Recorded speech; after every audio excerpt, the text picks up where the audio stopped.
Hello and welcome to another edition of the Tigers Down Under. I'm your host Alex, and with me I have Dan. How are you, Dan? Yeah, look, I'm okay. I'm certainly feeling better now than I was at 4 a.m. or whatever on 5 a.m. Yeah. something on Sunday morning after the game. But no, I've eventually been able to recover from what was a massive weekend personally, and I think I'm okay. Especially yesterday's result really helped to pick my spirits up. Yeah, I tweeted out yesterday that those midweek games where you have a result like that are like it's the best time to be an Australian, where it happens first thing in the morning. It's not too early; it's 7 a.m. kickoff, so you're not exhausted, but then you've got the whole day to sort of bask in the enjoyment from the win. The other side, of course, being the 2 a.m. games on a Saturday when you jump on a train to get home from the pub in the city, and I was walking in my front door, and it's sun's up, birds are chirping. My wife's letting me in because she's gotten up in the night, going, oh geez, are you just getting home now? And I'm like, oh, it's you get to an age where I'm like, I don't think I can do that all too much anymore. But it was great to meet you in person, and it was great to watch a game in person. And we'll talk about that game first of all, the Swansea 2-2 draw. Yeah, talk me through, how are you feeling at halftime, 2-0 down, sitting there thinking, was this worth it? Yeah, look, I was questioning some life choices at that point. No, it was a very frustrating half of football to watch. I mean, both were very frustrating, but for very different reasons. I think the first half, especially because we were so dominant for like the first part of that half, and then it was pretty much two like counterattacks. We got hit with kind of two sucker punches that just a combination of some defensive mistakes and some good finishing somehow put us 2-0 down after we seemed like it was sort of a matter of time for when we would score. But those two goals really took the sting out of us and really sort of then put us on the back foot. And we sort of limped into half time a little bit. But, another inspiring halftime talk from Rosina, a couple of changes, and we came out like looking a very different side, straight on the front foot again. Early goal, grabbed the second, and with plenty of time and to spare, and it really felt like we were going to nab that last goal to take it 3-2. I think we were talking about expecting to see Delap pop up with one, Yeah. in the 92nd minute or something, just to break Swansea's hearts, but just didn't quite happen. But like, I think the takeaway is a really positive response within a game. Like, it's one thing to say, we lost last week and we've had a good response after a week of training, but within that 15-minute gap, just like, or of half time, to go, that wasn't great, these are the changes, come out, enact them straight away, and claw back a point. We from when we went in at half time, you sort of thought, well, that's points gone begging. That we came into this game and we were expecting to a much better performance all around.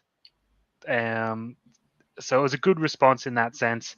It's just that same worry of getting ourselves, shooting ourselves in the foot, getting ourselves in those positions where we actually have to claw back a result, instead of, like the Rotherham game, putting it on and getting that, those early goals, taking the lead, and just being in control, of the game in its entirety. I think that's still an area where we need to improve, is when we have those periods of dominance, is take those opportunities so that we aren't caught out by those rare opportunities on the counter. Sorry, I've just taken over. I've just been No, long, that's fine. long That's talk, no breath.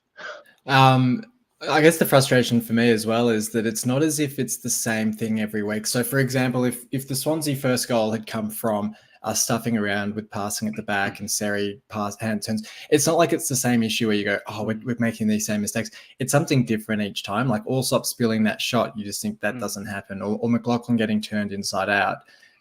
You could argue maybe that's also because Greaves is out of position. I don't know, and maybe that's a more familiar trend. But it's not as if it's the same recurrence each game, which makes it harder to stomach in some ways when we're making these errors. But at the same time, you go, well, at least we're learning or developing. And as you said, we even within the game. It was funny. I mean, at halftime, you're sort of looking at some of the comments on social media and people saying, Rossini showing his inexperience and blah, blah, blah. And you go, well, you can't really say that at full time. He's clearly shown, as you say, he's a great in-game manager as well and can make those switches and see what needs to change. And we've seen it in a number of games this season where the side will come out after halftime with more intensity. And we've joked before that in some ways going a goal down helps us because we have to come out of our shells and we have to be more aggressive. And we'll talk about the Rotherham game where that's probably a good example of where we've been able to be aggressive from the start. But yeah, look, the substitution. So Christie coming on at halftime, Lakilo coming on at halftime. We sort of talked pre-match that Lakilo I'd expected to see from the start because having that natural width of the second winger just lets Philogene shine so much. And we saw the impact within a couple of minutes of that start of the second half. And we'll talk Rotherham game in a second, but you'd almost have to say that Lakilo has to start going forward when fit to get the best out of Philogene. Yeah, I think he's actually, for one who came in and there was lots of doubts about his talent, his ability at this level, and I know the first couple of games he looked a little bit almost shell shocked or something by the atmosphere and the level and the speed intensity of the game. But I think once he's sort of got himself fit and he's settled in, I think he's starting to become quite a nice foil for Philogene, where Philogene takes a lot of the spotlight as the big game player, and because he's now 10 goal involvements in 10 games, I think now. But I think it's a couple of assists for Lakilo over the last couple of games now, I think, as well. So he's not chipping in with goals, but he's ticking up some assists, and I think he's getting that. The one for Philogene's goal against Rotherham, particularly that interchange, and then to cut back that cross that he delivers from sort of the corner of the 18 is quite a dangerous ball, and I think he's getting seeing some success with that. But I think, was there another assist where he was cut it square across the box? That might have been Christie for Morden that you're thinking of. Maybe, but I think he's without the flash and panache and style of Philogene, but a really valuable asset to have. And I think when we've had those two blokes on our wings is when we have looked, I think, the most balanced and the most dangerous, really. So I agree. I think moving forward, I think that combination of Lakilo starting on the right is our best option to continue to get some good results. Yeah, and even having Delap through the middle as well, you sort of think that front three, if you think of them as a front three, is such a formidable option to have with the pace and the turn and the power. It made such a difference in the second half. It was just a frustration that Delap goal got ruled out for offside. It looked very line ball. I'm usually guided by the fact that the striker in question doesn't really celebrate the goal, so he sort of knows himself that he's probably offside. But I know at the time it was hard not to celebrate the goal, thinking that it had drawn us level. But yeah, it looked offside to me. So I think, I don't know. Overall, I think when we talked last week and we said that 6 points was the goal, and 4 points was an absolute minimum, and I said I'd probably be a little bit disappointed with 4 points. And I probably am, but also I guess in the context of those performances and how sort of, how we clawed back from a 2-0 deficit to claim a point against Swansea, I think 4 is probably, a decent return. I think we now find ourselves sitting in sixth after the round is complete. So, we've moved up a couple of spots, improved our goal difference. So I think all in all, a really good, 2 games and really, really good results. Well, I was going to ask. So in the context of this game, was it more 2 points dropped to 1 point gained? I guess you're saying it's the 1 point gained because of the position we found ourselves in at halftime. Yeah, I think I think just given the context of the game, and you know, we were they were sort of unfortunate, unlucky goals to give away. But I think just given the context, we found ourselves 2-0 down by halftime to come out and just claim the second half to go to 2-2, and with the potential of even winning. I just look. I think it's 1 point gain because I think we had ourselves in a position where at this time last season even, we'd lose that game. And there's been so many chances or games in the last year or so where those sorts of games we just go on to lose. We just can't claw it back. We just can't do enough. And we worked hard to do enough to get a point. So I think it was a good point gained. In given the context of the performance. And who are your MVPs for the match? That's a very good question. I think I will go Philogene, Morton, Lakilo. Good shouts. Yeah, I've gone actually a little bit differently, a couple of similar players, but I've gone Christie for the 3 for the 2 assists. In saying that, though, I'm sort of giving him the points more for his impact than his all-round game. I mean, there were points in that second half where he was sort of almost falling over his feet and looking out on his feet, which was concerning considering he'd only come on at half-time. And so I was surprised to see him start against Rotherham and play so effectively. I mean, we sort of talked previously about his sort of patchy form this season, but I thought, yeah, in terms of his impact on the game, I had to give him the 3 votes for his assists for Philogene and also for Morton. And then, yeah, Morton to the 2 points. He's, it was funny. We were sort of talking before he even scored the goal that he'd been talking after his goal midweek for the England under-21s that he was keen to get his first goal for City. So it was fitting that he managed to get it in this game. And yeah, Philogene with deadly strike from that angle to find the back of the net. Really should have had at least 1 or 2 other goals. Like he gets himself into such good opportunities and positions for chances. And talking about the fact that we feel like we could have come away with the 3 points in this one. I mean, you feel like there are some chances there that he's left goals on the table, but yeah, still terrific and got the 1 point from me for that one. Well, we'll talk Rotherham then, where effectively we saw the lineup that we finished this game with just about as our starting 11, with Lakilo and Christie coming into the 11 for McLaughlin and Tufan. And we saw the fruits of it straight away. It feels as if perhaps finally, and I don't say that as a criticism. I mean, it's a difficult position to try and find a best 11, but I'd say finally we're seeing what could be our best 11 on the pitch.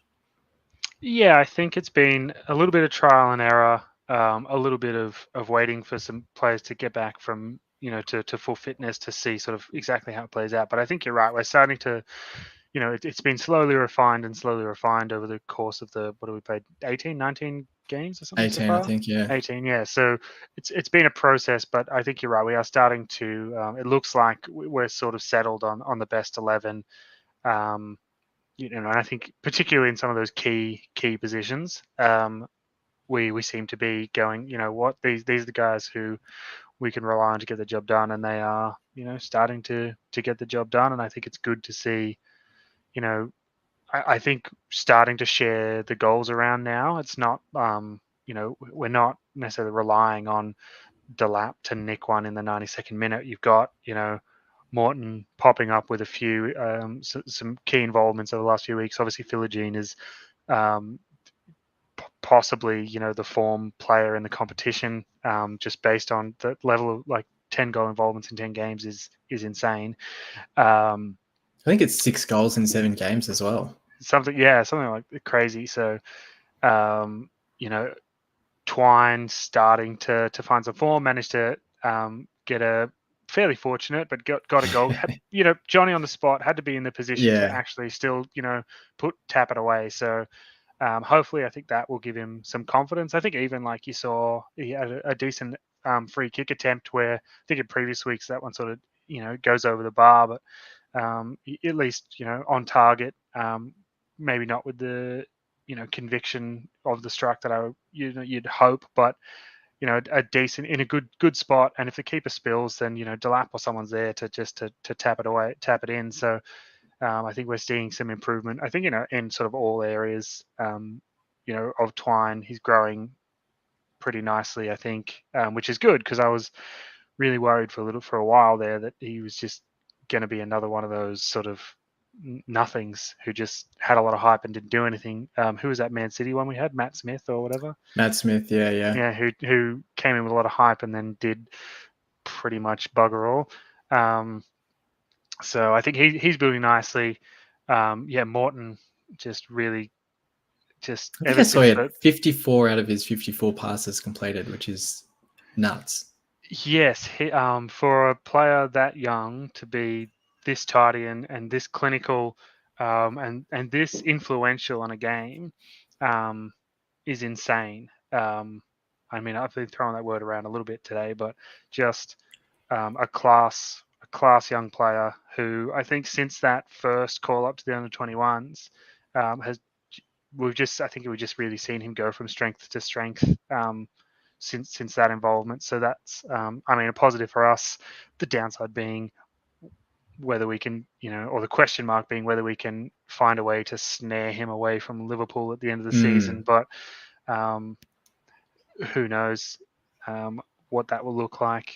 But yeah, and I think the involvements and the growth of some of those young players has really allowed someone like Seri to just sort of settle in to play the game that he that he plays best, which is not necessarily to be the guy who's like all action, but just the maestro who if he can just sit and he knows that the other midfielders are going to do a lot of the heavy lifting, that he can just try and keep things ticking.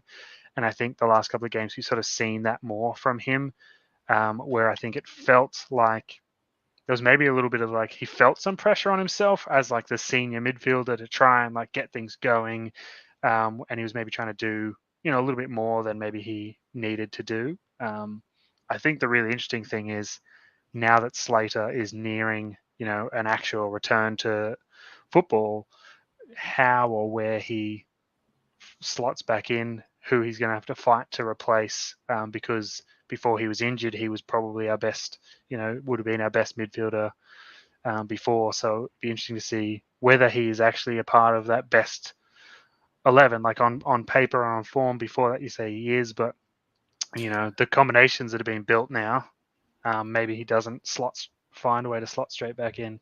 Well, we've got AFCON just around the corner. I think it's the start of January. So it does come at a fortuitous time for Slater in the sense that he'll get that chance, presumably, to come back in and partner with Morton, I would assume, to see how that looks as a combination. I was actually going to raise a couple of transfer hypotheticals with you off the back of, I guess, talking about the lineups in this game and how we looked.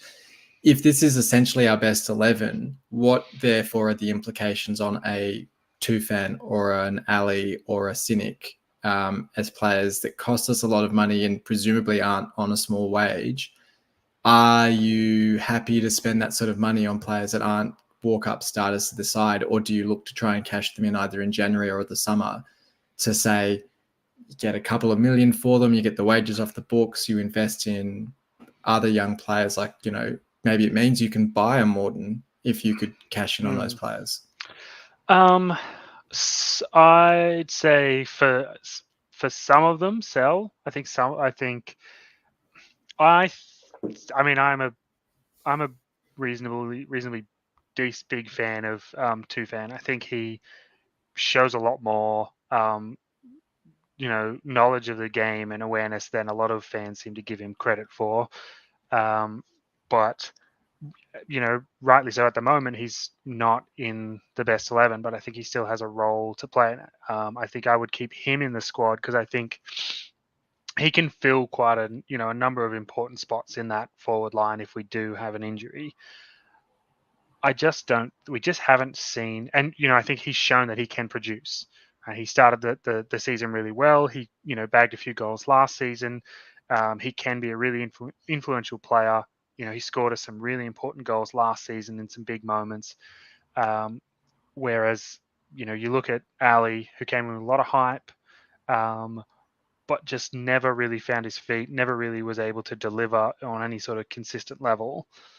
Cynic, who's had one start maybe and a Maybe couple of something. Yeah. subs, like just nothing. Has spent so much time injured or just out of the first 11 or whatever.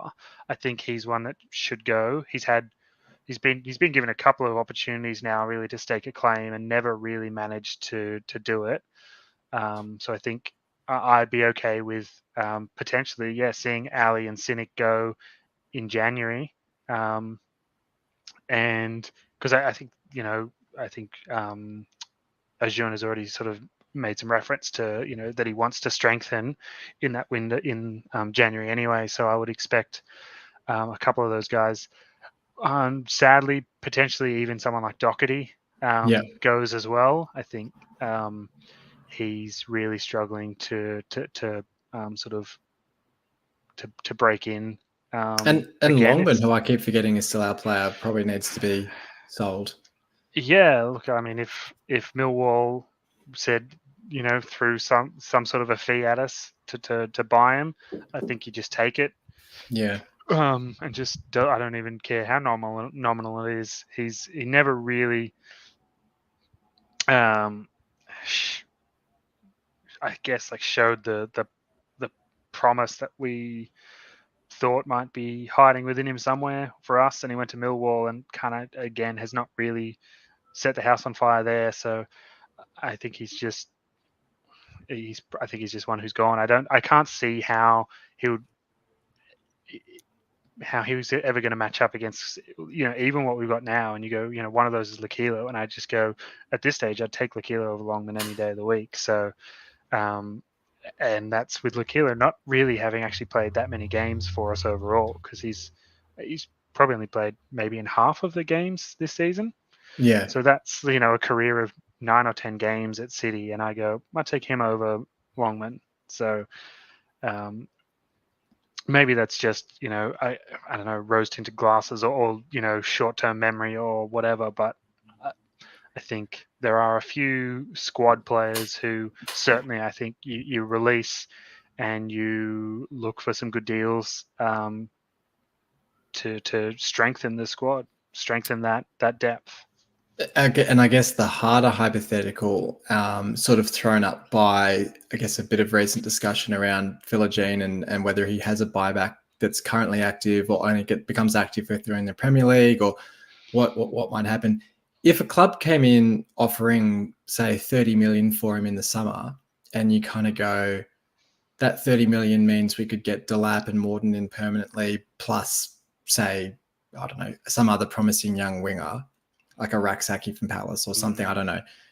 Is it a bird in the hand versus two in the bush? Do you say Philogene's just worth so much? Like, the very valid point was put on Twitter that having Philogene in the squad gives us a legitimate promotion chance, I think. And you sort of think that the chances of playing in the Premier League and the money that comes with that is probably worth more than it's crazy. People saying, like, if he's getting like £30 million offers and we're saying we should be turning it down, you kind of go, you surely can't be turning that down. But yeah, look, if you could turn that into a Delap and a Morden, do you take it, or do you keep Philogene?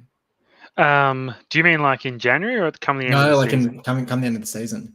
End of the season, I think it depends where we're at. If we're in the Prem, I think I think you hold on. Well, if to we're him. in the problem is though that if we're in the Prem, the I think potential for the buyback, but like I guess I mean that's a whole other conversation. But say that Villa don't activate the buyback, we're in the Prem. I think you keep him, and you go like, now's your chance. I get the 30 million could do a lot, but I think you also give yourself the best chance by having the player of that quality within your squad. So if it was that, I keep him. I reckon if we don't go up, then that conversation becomes very, very different, and very seriously you go, that is a lot of money. The same, I get, it's the same sort of conversation we had with, I know obviously Bowen was with us for a lot longer, but that same sort of thing. You go, if he was here for another season, he probably drags us up to the Prem anyway. But Yeah. we can, did we use that money very wisely? Probably not. But not on transfer fees. I'd argue though that the money we got from Bowen kept us going through COVID in terms of like we could actually be attacking, like we could buy players in League One that I don't know if we would have otherwise. But I completely agree. Like you look at like James Scott and stuff, you go, no. So I think, I feel like it's a similar, that sort of a situation where depending on where we would end up, and obviously there's so many permutations with that, as you say, with the buyback clause and things, but I reckon if we could keep him and be in the Prem, I would. If we missed out on promotion, if we miss out on promotion this season, someone comes in with the, £30 million offer for him, I think you just take it and you go. Would you put that into Delap and Morden, so and plus others as well? Yeah, I think that would be the best.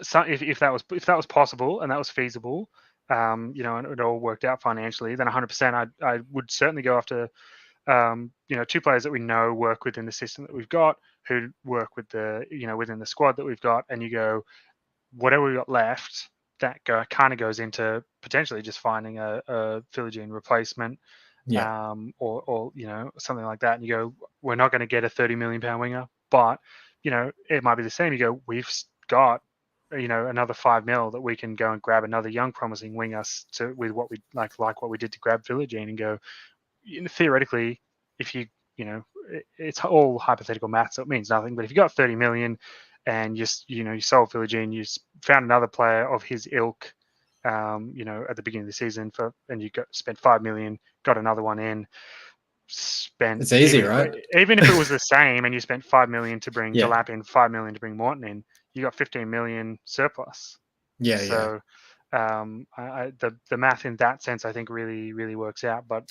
And I also think it's the value of saying, well, we know that Delap and, as you said, Delap and Morden work, and if you're paying, I think I saw something like 8 to 10 million quoted for Delap, and you go, you're paying say 8 to 10 million for Delap.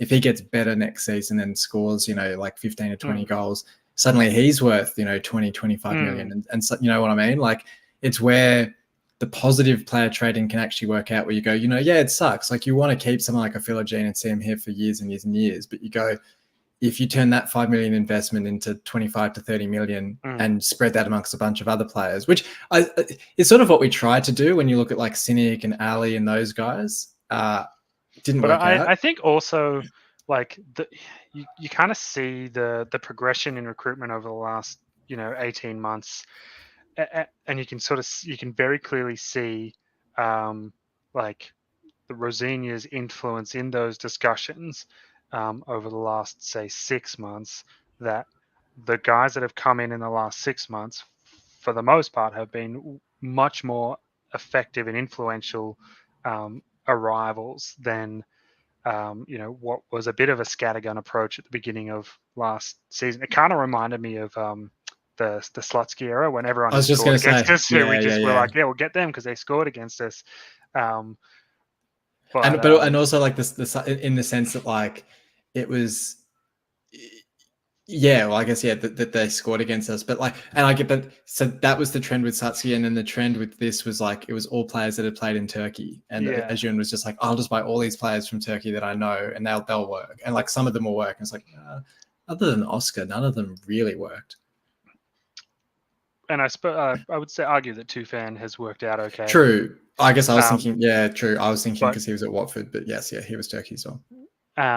But you look at all of those that came in, and like, because I'm trying to remember all the people that but I guess like some have come in and already gone. So like, because Figueiredo. Figueiredo did absolutely nothing. Tete and Oscar went to Mets. So there's a few. I'm drawing a blank now, but there's been a few. Yes, Cynic and Ali obviously not doing anything. Who was there? Anyone else? I mean, I suppose some of them have worked. Like, you've got Sari and Christie, and yeah, and but it has been a little bit. Well, when did Christie come in? Was he? He was like a free agent. He was later in, like, he came in like October or something, I think. So it might have been actually only just before Rosie came. Yeah, so I'm just, yeah, I just kind of feel like the beginning of last season, it was like, it kind of was that, it was a Jun's like hype game. He's just bought the club. We're doing big things. Look at this. Let's all get excited. We've signed all these players, and kind of now it's like, okay, well, we've done that. Now we actually got to like work out which ones we actually want, and figure out how we target. How do we do our scouting? How do we grab the players that we want to get? How do we convince them to come here? And I think that process has been refined, as much as like it seemed very early on that Ajun was the guy that was going and talking to these agents and these players, going, you know me, I'm the Turkish TV personality, and you should come and play for my club. It'd be great, And I think I get the sense that he is still like heavily involved, but that aspect of it where it's is perhaps like a little bit less influential now. It kind of feels more. I get the sense that we're now a much, I guess, approaching stuff from a more traditional, professional, like, this is the football club, this is the football we want to play, this is what we have to offer you in that regard, versus, I guess, like the emotional or like, social appeal of, that Ajun as a person and a personality potentially had, if that makes sense. Yeah, it'll be very interesting to see what we are able to do in January with the fact that we've now shown that we're such a good breeding ground for this young talent, and playing good football and doing well on the table. So hopefully that does attract some new players. But we should actually talk about the Rotherham game. We've been very sidetracked there. I threw up a couple of transfer hypotheticals, which was fine. I don't have a player for review this week, so we've done a bit of transfer talk instead to fill that gap. But look, let's talk that Rotherham game now. 4-1 win, which, we've been saying all season that one of these games was coming along, that we're creating the chances, we're looking good, we just can't get the goals to go with it. And it's funny that when you look at sort of 3 of the 4 goals in this game were sort of fortunate deflections that fell to players for basically tap-ins. I mean, the 4th goal, Philogene just sort of finishes a pretty easy move. It's really only that 2nd goal, which is a ridiculous back heel, that, is a great goal that he scored. And then you look at like Greaves doing his little meander through the whole up the whole pitch and not scoring, and you think we could have even scored a few more. But the rub of the green went our way, and the ball did fall to our players on a couple of occasions, and Twine and Morton got their tap-ins, and it made it a very easy game. And I can't help but look at this game and think, if similarly in the Huddersfield game, if one of those early chances goes in, the Huddersfield game could have looked a lot like this as well, where they don't continue to park the bus to the extent that they did when they're 1-0 down. Maybe they would have, I don't know. But this game basically went perfectly in that sense. Yeah, it was it was very exciting to watch from very early on. And I think just the control of the game, in terms of maintaining possession and working down one side and not coming and then coming back around and doing the horseshoe and going down the other side, and just some really long passages of passing, before we scored some of these goals. I think I saw one of the pass maps for one of the goals, and it was insane. There's just lines everywhere, but it was, as you sort of say, a performance that we've been hinting at or hoping for to come for a little while. And I guess this was probably the game where it was going to come against one of the teams right anchored at the bottom of the division. So but I think it's just another one of those, that you can only play the opposition that's in front of you, and I think given that, I think we played them off the park.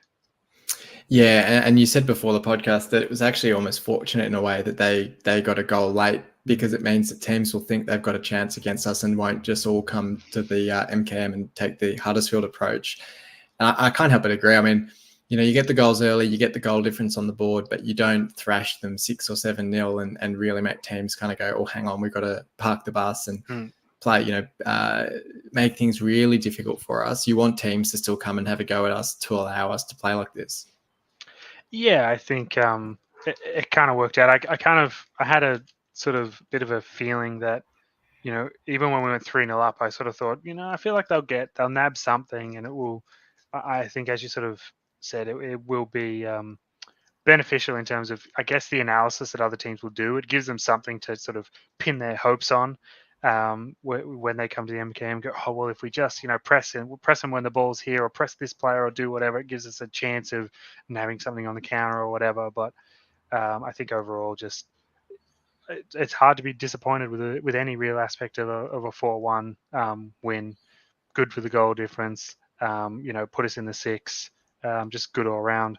My only little comment about Jacob Greaves' run is it's very reminiscent of what I do in our local league here. Occasionally pick the ball up from centre half and step into the midfield, and then just keep going and going and going. And then also get into the box and have no finishing. But It was interesting. It was interesting as well because Coyle shifted to left back to accommodate Christie coming into the 11, and yeah, you can't help but look at the fact that, I mean, we talk transfer activity. I mean, you look at the fact that I think Vinagre's out with a hamstring injury or something now, but unfortunate that Furlong couldn't make the bench, because you think this is the sort of perfect game to give him the last 15, 20 minutes just to get a look at him.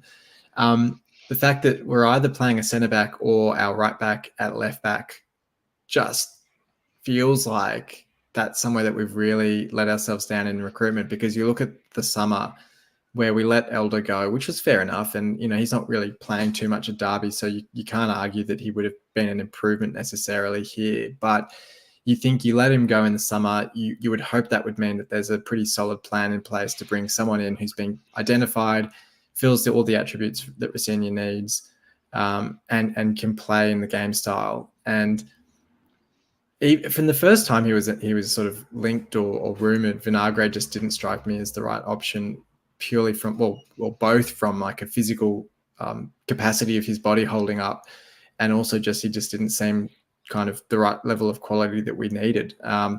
And it's unfortunately looking that way. I mean, he looks better when he's played in a more advanced position, as Christie does at times. But it's an interesting one that we've basically kind of either got Greaves or Coyle playing in that left back spot.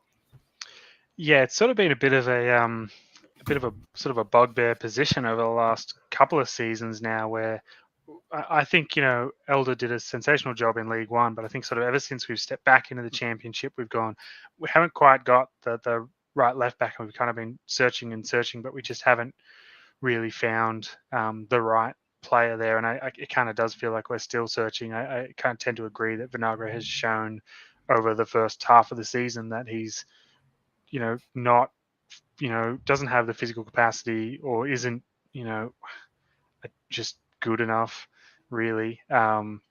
He's either, he feels like he's he has lots of good physical attributes, right? But he seems to, as you sort of alluded, the games where the game where he came on late, as in that, as a left wing instead, he seemed to be more effective there than he was as a left back, making the overlapping runs and things. I think defensively he leaves a bit to be desired as well. And it's hard to make a comment on Furlong because I've never seen him. But I agree. I think we both sort of were thinking, that surely, because I think he was on the bench for Swansea, I think, but not for. And so we saw that, and then we go, you go 4-1 up, and you just assume it's the same bench. And we thought surely he'll come on late, but no, it was pointed out to us that he wasn't indeed on the bench. And I think you're right. That would have been the perfect opportunity just to see what he's about. When you're at 4-1 up, 10 minutes to go, I think Rotherham, obviously I didn't get to watch the second half, but I'm going to assume that Rotherham were pretty defeated, and probably weren't threatening us too much. So it wouldn't have been that riskier proposition. But, it really begs the question about his, longevity and future here. If, after 20, he's brought in as one of two left backs, and after 20 games, he's not had any minutes. That we are preferring, our right back to play it, to essentially reshuffle the whole back line in preference to playing him. That's got to be fairly concerning. I think for everyone involved. I think unless there's some secret squirrel business, that's hidden away, the reason that we don't know about. But it it feels very much like the writings on the wall. Very early. They brought him in, and then gone, we just didn't get this one right or something, because I just can't fathom how he could sit on the bench that often, and not get a go at all. Yeah. So and the same at times where it was like, oh, well, they took McLaughlin off and they shifted Greaves into there, and then they, did the thing, switch Coyle over left back to bring Christian at right back. And you go, if Coyle's still going to stay on the park and you want to bring another, like, why not just like leave him there and bring Furlong on into the? It's just, I don't know. It just feels it very much like it's not looking good for poor old James Furlong. No, it doesn't. But it was good to see Slater back on the pitch. I think he got about 10 or 15 minutes at the end of this one. You alluded to it earlier. That, I think it's his first appearance. It must be 5 or 6 weeks, maybe longer, really, after that hamstring injury. So it'll be interesting to see how he fits back into the team, because he was almost the first name picked for a while at the start of the season. Scored a couple of goals right before his hamstring injury as well. So whether it's Seri that starts to get rotated a bit, I mean, I think we've got a year left on Seri's deal, but I do wonder if we start to look at, well, what does the lineup look like without Seri? We'll see it at AFCON, what it looks like. So that's all to come. It'll be very interesting indeed. I'll run through my MVP votes first, and then I'll grab yours. But I couldn't go past Philogene for the 3 points, I should say, for his 2 goals. That classy back heel and the nice finish in the second half to make the point safe at 4-0. I think it's 10 or 11 goal involvements in the last 10 games, 6 goals in 7. There's a few players that get talked about as potentially the form players of the competition. Like there's Morgan Whitaker at Plymouth, who's doing pretty well. There's Clark at Sunderland as well, as a winger, who's doing pretty well. But you can't go past Philogene. I think he's just about the player of the competition this season, and he's starting to get noticed more and more, which I don't know if you really want. You kind of want it to stay a bit quiet on him and just keep him under wraps, but he's starting to get the plaudits now, and it's going to be a really interesting game on the weekend against Watford to see how he goes in that one. I gave the 2 points to Lakilo. I thought it was just about I think it was his best game in the City shirt. I thought he was really dangerous and lively, created a lot from that right-hand side. And, his strongest attribute, and I don't mean this to sound insulting, but I know it does, his strongest attribute is almost just the space he gives Philogene, because it means that they have to focus on him as well, and they can't just double or triple up on Philogene. And so his width actually just stretches the field so much more and creates so many avenues to goal for us, which is great to see. And then Morton for the 1 point. I thought he was terrific again, got another goal, and is just looking at home in midfield for us. So as you sort of said earlier, I mean, if there's a way we could get him on a permanent, which I unfortunately don't see happening, but I'd love to get him back here next season. Yeah, look,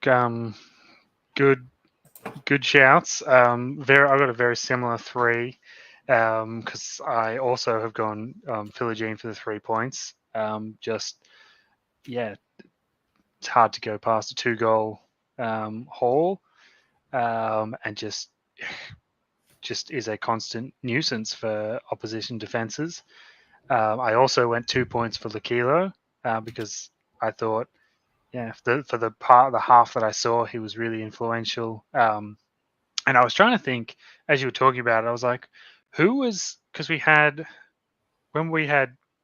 I guess it was like Grzycki and Bowen creating space for each other by being, those outlets, but they were obviously both very, very dangerous on the ball. Because I was trying to, I feel like that was the probably the next most, or well, they probably are technically the more dangerous combination at this stage. But when I think of having 2 wingers who are both kind of influencing the game really heavily, that's kind of where I go back to thinking of, without trying to draw too many comparisons. But I sort of get, in a sense, I get those kind of vibes. They're working, for each other a little bit, to make space and working together, and linking up a little bit, for that goal, especially with that cross fortunately bounced down to Philogene to finish. But 2 points to L'Aquilo, and I'm gonna just be generous. I'm gonna give a point to Greaves for just for that run. To be honest, just for that run, just to get through, past 6 players and get into the box and pretty much almost round the keeper, except he scuffed his shot. I'm not sure whether he meant to go near post or what, but he Yeah, I would have probably thought should you have go just. far post. That's what Yeah, I thought you will surely do at that point. Did all the hard yeah. work, sent the defenders the wrong way, sent the midfielders the wrong way, got 1-on-1, and I think that Yeah. it would have been goal of the month for sure. Goal of the Had it all. season, I reckon. Just about. I mean, we've scored a couple of crackers already, but yeah, that certainly would have been up there. Just one final shout before we move on to Watford was the reception Tom Eaves got. I mean, you talk about Bowen and Grzycki there. Tom Eaves was sort of the Robin to their Batman in those final few months. We had the two of them. I don't know, like they kept trying to get. It must have been you weren't watching at that point. Eaves came off the bench and one of the stands kept trying to get him to wave at them, and he wouldn't because he was playing. He wouldn't wave. So they started chanting, "You're just a shit Andy Carroll," which was pretty awesome. He did wave at the end of the match though, at least, which was good to see. But I think it's a pretty, when you've got a former player who hasn't scored a goal for Rotherham, didn't score against us on the day, I think you can be pretty friendly with them on their return to the MKM. So that was great to see. We'll talk Watford now. There's a couple more returning players in this game as well, because I completely forgot that they signed Jake Livermore in the summer and Tom Ince as well. So a couple of former City players in the ranks there.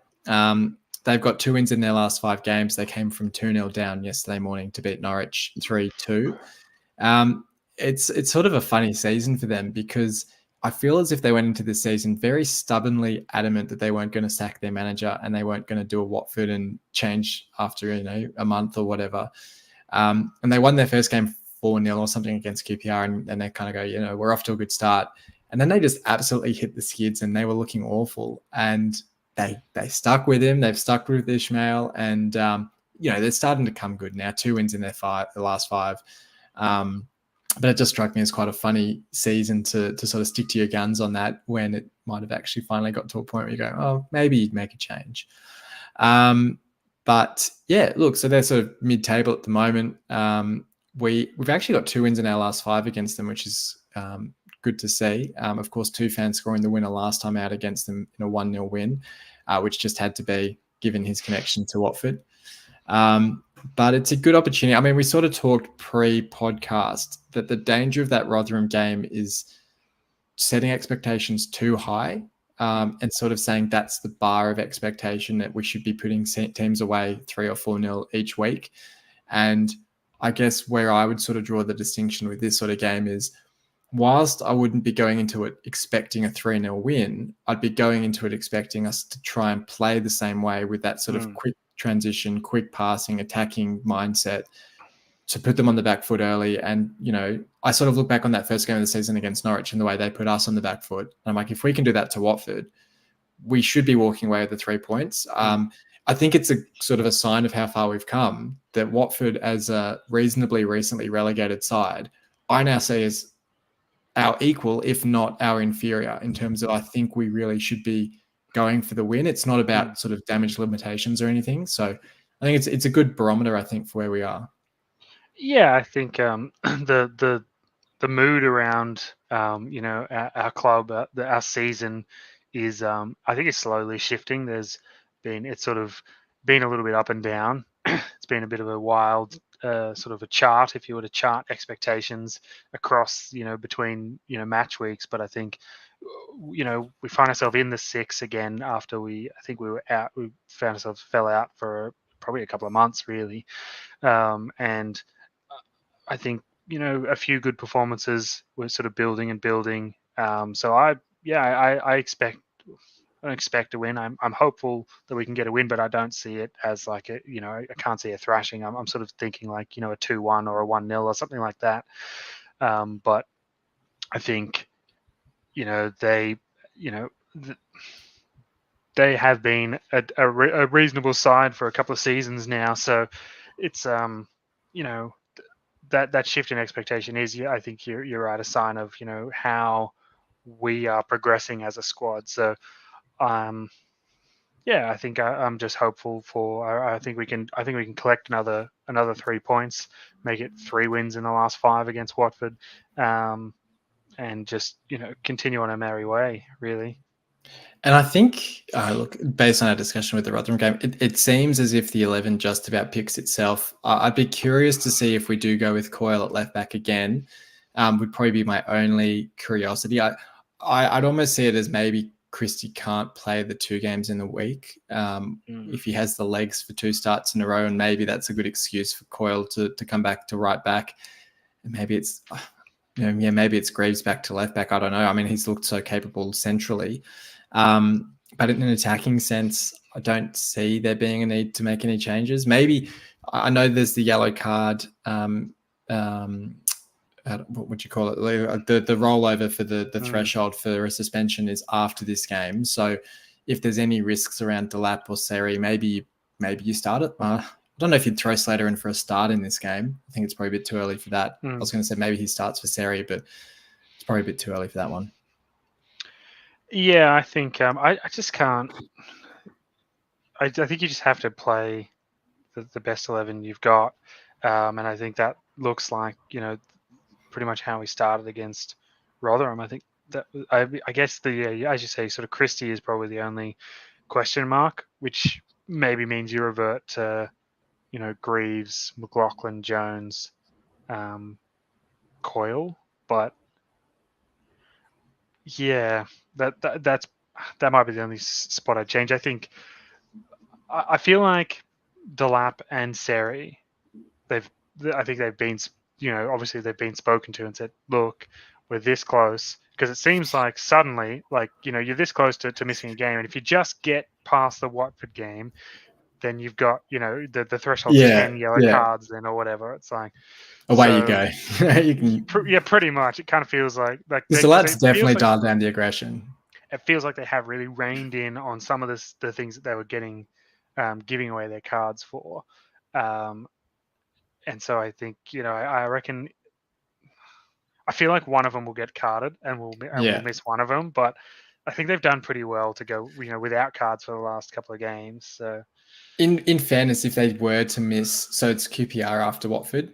I'm like, if there was to be a game that they were going to miss either a Seri or a Delap for, famous last words, but I think QPR is probably the one that you're okay with. I think to me, it's almost you just didn't want to get them booked against Rotherham to miss Watford. I think was probably the more important one. But no, you're right. Like I remember, I think it was in the Swansea game, there was a foul that Seri gave away, and he looked so apologetic and so like, I didn't mean it, because you could just tell that it was on his mind. He didn't want to get the yellow card for the suspension. But yeah, how about we'll finish off then with just a score prediction for this one. I'm going to go 2-1 to City. I reckon we can make it two wins in a row. But I just still do. I think because I feel like we're going to be forced to shuffle the back line a little bit, and I think that might leave us not vulnerable, but I think there'll be some scope. We just can't quite get that consistent, so I think that Watford might nab one against us. Yeah, I might go for a 1-1. I think we might come back to earth with a draw in this one, but hopefully I'm wrong on that one, and hopefully we can pick up the 3 points. But look, thank you for joining me for this one, Dan. That's all right. My only other comment is that I don't care who scores as long as Ince doesn't, because he is such a twat. Good shout. Well, look, thank you everyone for listening in to this episode. We'll be back this time next week. And until next time, come on, City.